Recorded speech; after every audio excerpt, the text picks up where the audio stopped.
Okay, here we go. Horsetail. All of this. So this is a very interesting plant. Do you want to help me pick? Can you help pick some and put them in the pot? Okay.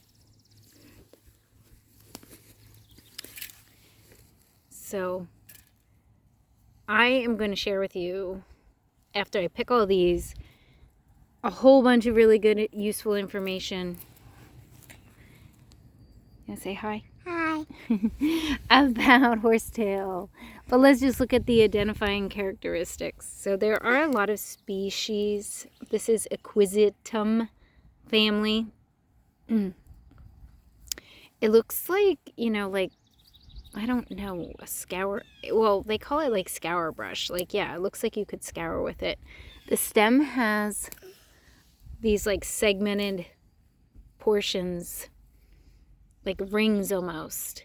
And these are like considered the leaves. When I buy it dried already, all you get are these like leaves that look like pine needles almost. So we're going to pick a bowl full of the horsetail. And when I go inside, I'm going to share with you Mrs. Greaves, her rendition, her accounts of the benefits of horsetail.